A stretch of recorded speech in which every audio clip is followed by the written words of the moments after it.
آقا کریم نے صفوں کو سیدھا کرنے کی تلقین کرتے ہوئے کہا کہ مت سمجھنا کہ میں صرف آگے دیکھ رہا ہوں، میں آگے بھی دیکھ رہا ہوں، میں پیچھے بھی دیکھ رہا ہوں، تمہارے رکوعوں کو بھی دیکھ رہا ہوں اور دلوں میں پیدا ہونے والے خشوعوں کو بھی دیکھ رہا ہوں۔ یہ حضور کی نظر کا کمال ہے۔ اور حضرت عبداللہ ابن عباس رضی اللہ تعالیٰ عنہ فرماتے ہیں کان رسول اللہ صلی اللہ علیہ وآلہ وسلم یرا فی اللیل فی الظلمہ کما یرا فی النہار فی الضوء۔ حضور رات کی تاریکی میں یوں دیکھتے تھے جس طرح دن کے اجالے میں دیکھتے تھے۔ میں نہیں دیکھ سکتا، یہ دیکھو یہ روشنیاں ہیں، یہ لائٹیں لگی ہوئی ہیں اور میں یہاں سے دیکھ رہا ہوں، اگر یہ چراغاں ختم ہو جائے، یہ روشنیاں بجھ جائیں تو وہ دور چیزیں لکھی ہوئی ہیں وہ تو دکھائی نہیں دے گی، یہ کتاب میری جھولی میں بھی ہوگی میں پھر بھی نہیں دیکھ سکوں گا، اس لیے کہ میری آنکھیں نور ہیں، لیکن یہ اتنی دیر تک نہیں دے سکتی جب تک یہ خارج کی روشنی بھی موجود نہ ہو۔ لیکن حضور سراپا نور ہیں، حضور ظلمت میں بھی دیکھتے تھے، روشنی میں بھی دیکھتے تھے۔ چونکہ میری آنکھیں ان روشنیوں کی محتاج ہیں، کائنات کی ساری روشنیاں شمس و قمر بھی میرے حضور کے محتاج ہیں، اس لیے حضور علیہ الصلوۃ والسلام شمس و قمر کی روشنی کے محتاج نہیں تھے۔ حضور کی مبارک آنکھیں جو ہیں وہ اندھیرے میں بھی دیکھتی تھیں اور حضور کی آنکھیں روشنی میں بھی دیکھتی تھیں۔ آقا کریم علیہ السلام نے ایک موقع پہ ارشاد فرمایا وَإِنَّ مَوْعَدَكُمُ الْحَوْض وَإِنِّي لَأَنظُرُ إِلَيْهِ مِن مَقَامِي هَٰذَا، بخاری مسلم باقی کتب حدیث میں موجود ہے۔ فرمایا کہ تمہارا جو حوض کوثر پر وعدہ ہے جہاں میں تمہیں جام بھر بھر کے دوں گا، فرمایا میں یہاں کھڑا ہوں اور یہاں کھڑے ہو کے اس کو دیکھ رہا ہوں۔ حضور یہاں کھڑے ہیں اور وہاں دیکھ رہے ہیں۔ ایک دن حضور صلاۃ الاستسقاء پڑھا رہے تھے، جب بارش نہ ہو رہی ہو تو اس کی جو نماز پڑھائی جاتی ہے اللہ کے حضور دعا کرنے کے لیے تو اس کو صلاۃ الاستسقاء کہا جاتا ہے۔ ام المومنین سیدہ عائشہ رضی اللہ تعالیٰ عنہا سے مروی ہے۔ تو نماز پڑھاتے پڑھاتے حضور نے ہاتھ آگے کیا پھر پیچھے کھینچ لیا، تو عمومی طور پہ ایسا نہیں ہوتا۔ تو صحابہ نے جب دیکھا تو بعد میں کسی نے پوچھا حضور آج نماز میں آپ نے ہاتھ آگے بڑھایا اور پیچھے کھینچ لیا، مجھے بتائیے کہ حالت نماز میں نظر کہاں ہونی چاہیے؟ جائے سجدہ پہ ہونی چاہیے نا، لیکن صحابہ حضور کو دیکھ رہے ہیں۔ اللہ اکبر۔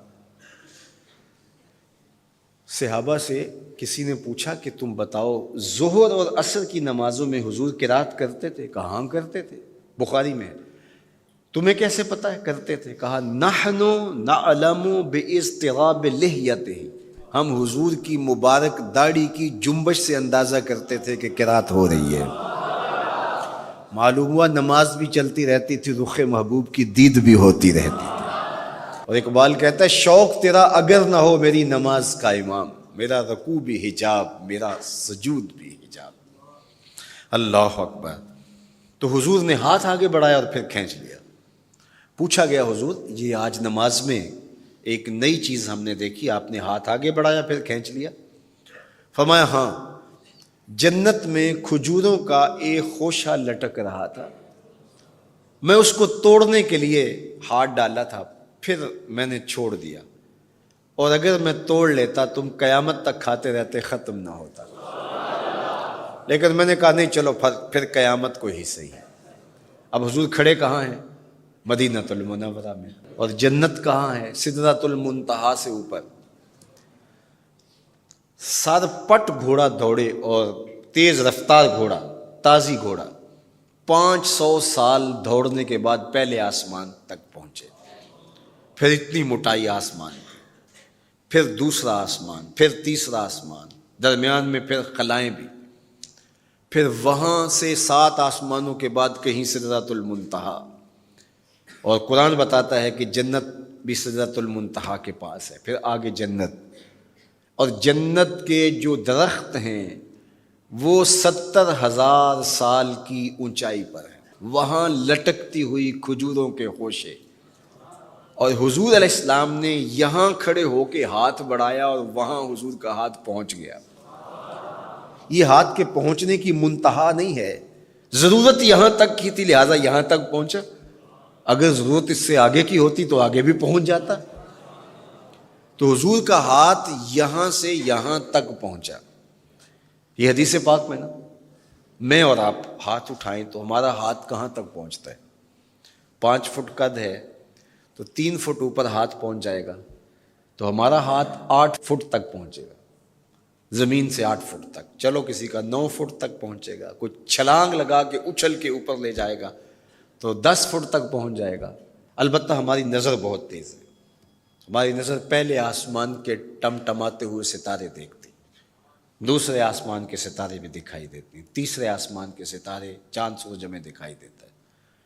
ہمارا ہاتھ 3 فٹ تک یا 10 فٹ تک پہنچتا ہے، نظر تیسرے آسمان تک پہنچتی ہے.